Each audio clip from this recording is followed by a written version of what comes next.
Okay guys, today we're working on a 2008 Jeep Wrangler. Gonna remove the clock spring, it's defected.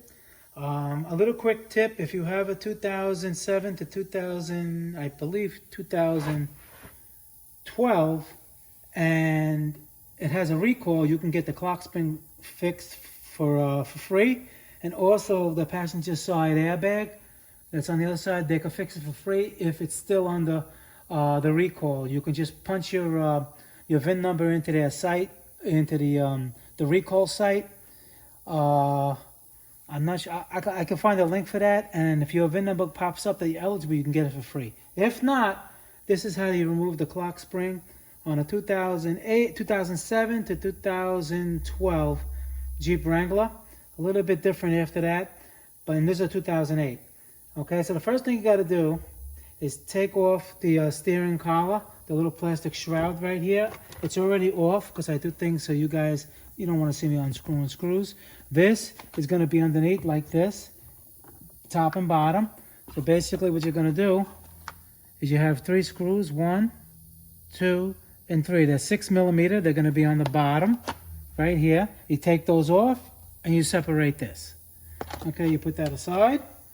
Everything is already loose to explain it to you, so it's easier to explain than to show you. You have to take the the airbag off. This is the airbag, and I took it off, and I'm going to show you what you have to do.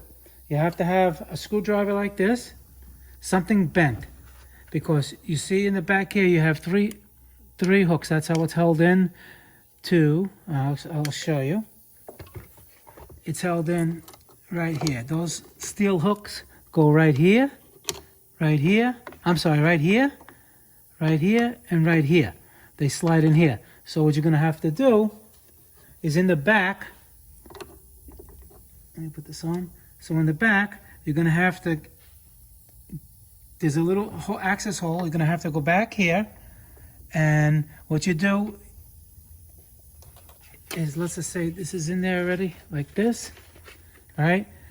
You're going to have to pick this, push it up a little bit so it clears this little notch. Because when you put this airbag inside again, it goes in here and it locks in the back. So what you got to do is unlock it like that. And that's how you do it from the back. You go like that, you push this out, and you hold it out, don't let it go back. Then you turn the steering wheel. You have another one right here. You see right here? You have it. You go like that, and that releases the second one. And then the third one is over here. There's another access hole right here. All right. And as a matter of fact, let me show you the steering wheel. Okay, once you got that off, okay, then you're going to take out the plug here. You're going to disconnect the airbag. And before you do all of this, you disconnect the battery. I'm going to put that in the beginning of the video. You disconnect the battery before you even touch anything like this, because you can trigger the airbag, and that won't be a heavy day. Okay, and it's color coordinated. Yellow goes yellow, black goes black. You see that? And you take that out once you release these 3 tabs. Okay? Then you're going to have a wire. If you have cruise control, you're going to have a cruise control wire here. You take your cruise control out. It'll be right here.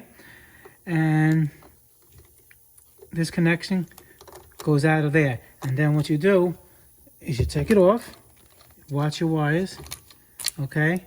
Now let me show you the access points of what I was talking about for the here's one right here, and one right here. And what you're going to do is you're going to put the screwdriver in there like this, and push out here, push out there, and push out there. And what are you doing? You're pushing this out to release it, all 3 of them. It's going to be like that, and basically like this, and basically you just want to move it out so it goes like this. And that takes this out. All right, that takes the airbag out, and then I just showed you. I'm sorry, back up a little bit. There's a 13mm bolt, obviously. You take the 13mm bolt out, and then, like I said, you take the steering wheel off, and that exposes the clock spring. This is the clock spring. And when you start this whole project, again, I'm going to put this in the beginning of the video, you keep the wheel straight, as straight as possible. And now you should mark the steering too. For some people can't really see it. There's a a little arrow. There's an arrow right here, and there's a little dot.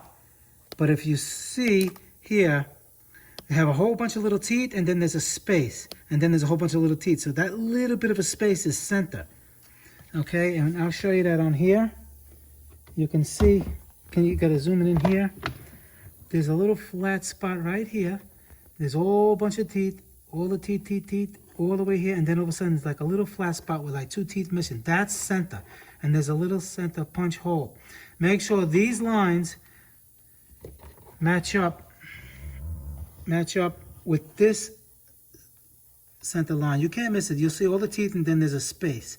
That little space and the little space on there, that's center, and that keeps the steering wheel center, and you're good to go once you take that off. Then you're gonna have 3 screws that hold this in. All right, I already took it out, but I'll show you where the screw locations are so it's easy. You have one right here, which will be right here. Another one here. Okay, and another one here. And on here, that'd be 1 back here, 2, and 3. I believe those are, let me see. Hold on a minute. Okay, and those bolts are 6 millimeter, 3 of them. Then you're gonna bend it over, and you can't mess these up. 1, 2, 3 plugs in. They're all different sizes, so you can't really mess them up. You take those out, and this is your, all right, and now the clock spring is right here. And another thing you wanna do is make sure, see, I put a white tape, don't turn it this way or that way. The reason why is because there's a band in there.